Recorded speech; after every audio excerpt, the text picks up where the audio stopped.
topic our next lesson is English. Our new topic is about identifying compound words. Okay, but before we will tackle what is compound words, let's have first these sentences.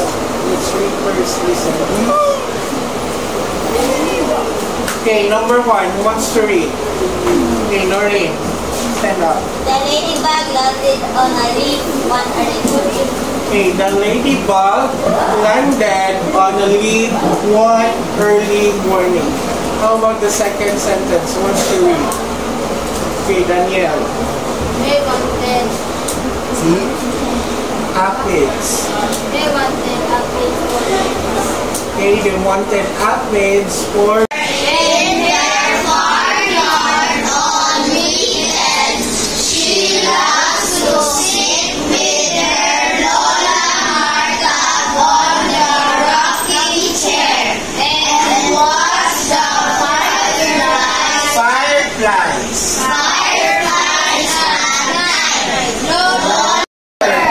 plus mother and also farmyard.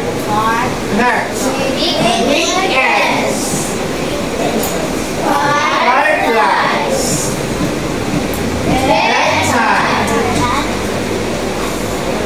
and pancakes and homeowner. Those compound words are under the one-word compound. Again, what is a one-word compound? This is a two-word being combined to form a new word. Next, the hyphenated compound words. We have 44, one half, and vice president. Okay. Kung sa'yo nakita niyo sa hyphenated? Class, always remember sa compound word kung makakita na gani mo og dash, that is automatically a hyphenated compound words na sabtan. Okay? Basta makakita og dash, again, it is a hyphenated compound words. Okay, what about two-word compound? We have the rocking chair, fairy tales, and crying pan. Okay, kung sa'yo kalainan nila. Sabihin niyo sa'yo ganina, nagsapad, na ay bagi sa tunga, na linya sa tunga o na ay space. Kung nagtapad, automatic, one-word compound. Kung na ay dash, automatic, hyphenated compound. And kung gibulag na ay space sa tunga, automatic, that is a two-word compound. Na ipangutan na wala. Inside na questions. Raise your hand. Nasabtan ang lesson, wala. Okay. Match the words in column 1 with the words in column 2 to form one-word compound. Then, complete the sentence using the words in form. Okay, do this on a separate sheet of paper. Okay, get a paper. Or notebook na lang, notebook. Okay, eyes here. Tanawan ninyo ang monitor. Dito yung saba-saba. Okay, done?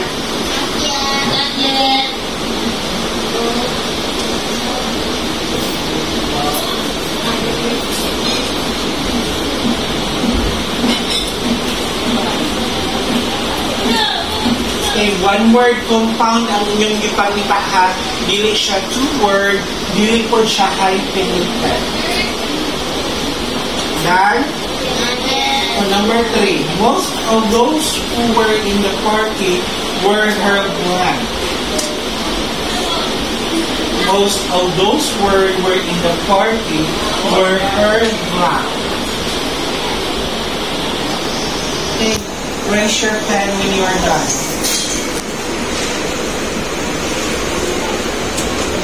Okay.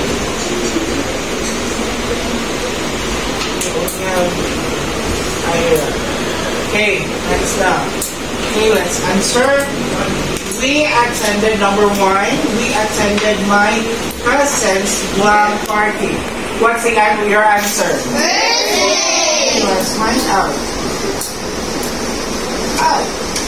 Okay, the correct answer is birthday. Birth plus day.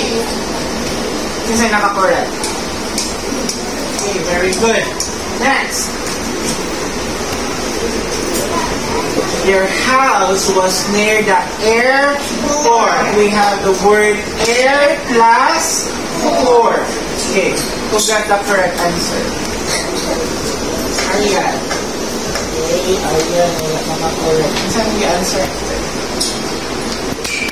Okay, number 3. Most of those who were in the party were her Classmate. Okay, let's find out. Okay, the correct answer is classmates equal classmates. Okay, who got 3/3? Okay, good. Now, let's... Okay, number... Riding the black is really fun. We have Mary plus go plus round.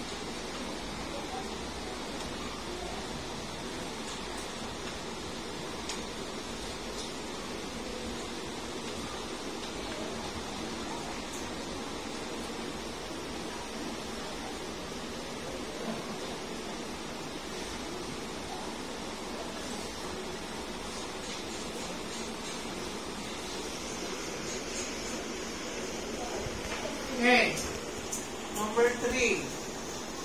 We saw paper going to the store to buy a blank medicine. He said he hurt his foot. Over plus the counter.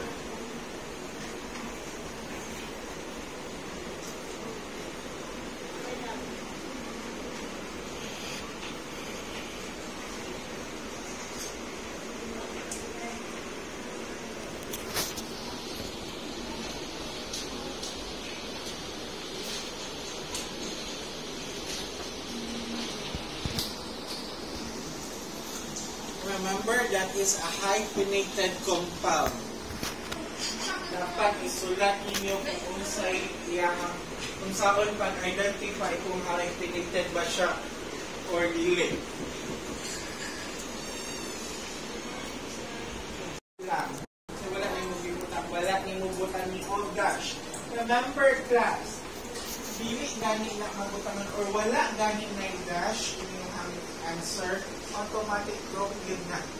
Because we are talking about hyphenated compound. And always remember that hyphenated compound has a dash symbol in between the two, in between the words.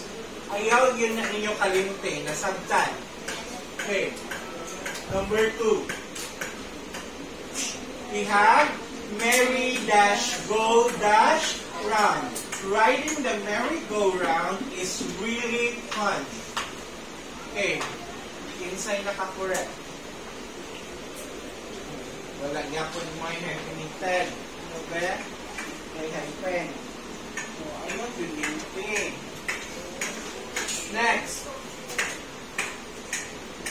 We saw Peter going to the store to buy an over-the-counter medicine.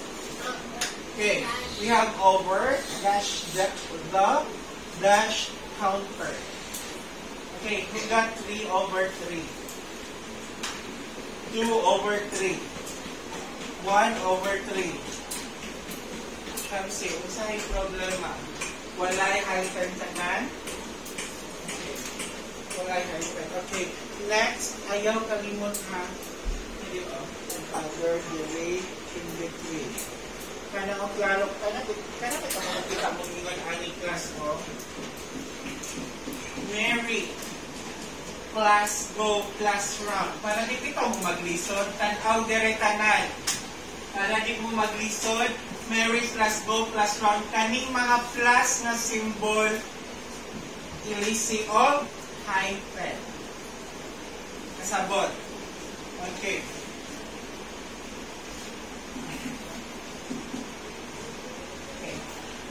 Now, let's have this one. Complete the sentence with a two-word compound and write the answer on your notebook. Okay. Number 1.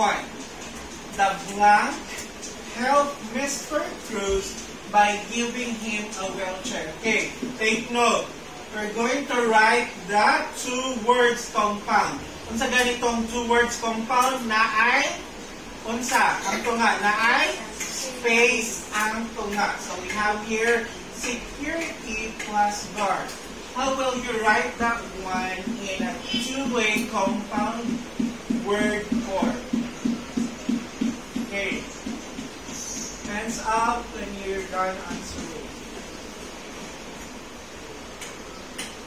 Next.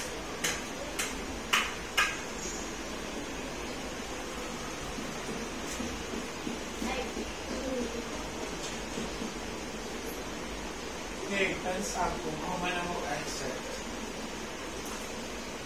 Gawas naman sa inyong exam.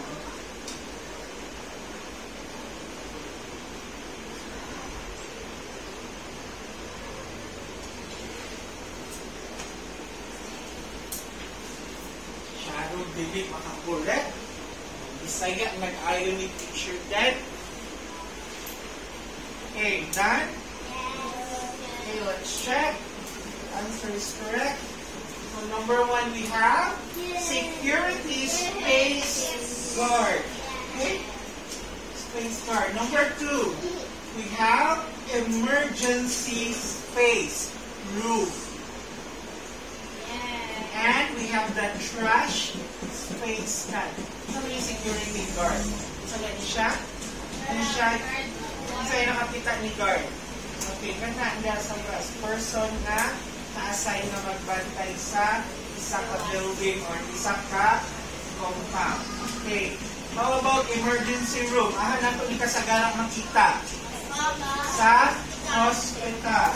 How about trash can? Nato yung trash can nila wala. Wala tayo trash can kay. Wala man tayo trash can na ako. Okay. Trash can. Saan niya siya? Basurahan. Okay. Now, let's hyphenate and compound.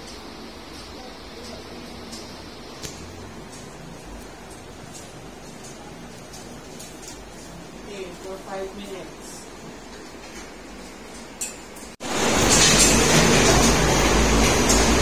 Wait for a compound word.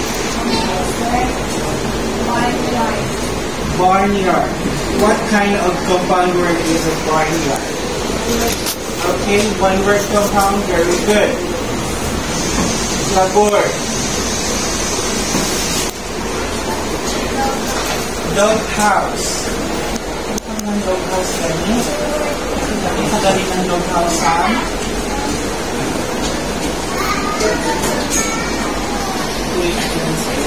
Is it a one word?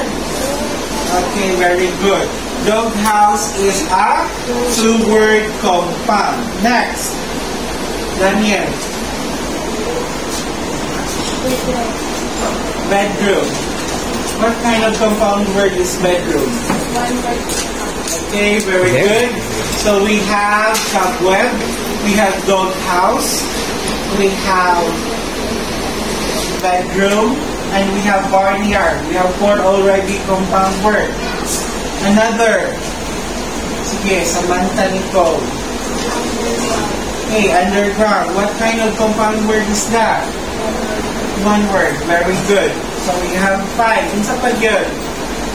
Do we still have compound word? Na pa may nakita, wala na. Maxwell. Barnyard, mana? Orange. Cozy place. Okay, very good. Cozy place. What kind of compound is a cozy place? Hyphenated. Hyphenated. Another answer? Word. Okay, Ira. What do you think? Cozy place. What kind of compound is a cozy place? Yes, that is a two-word compound. Hindi mo siya pwede tawagan o hyphenated. Kaya wala mo siya ibang case. So, may na ka ang hyphenated kung makakita ka o dash na bagay sa to. Okay, nakapawala na. We have the cobweb, doghouse, underground, barnyard, bedroom, and cozy place. Those are the example of a compound words. A one-word and a two-word compound. So that's the end of our topic in English. Thank you for participating. Now let's take a break. Coming, Sir Jun, from break.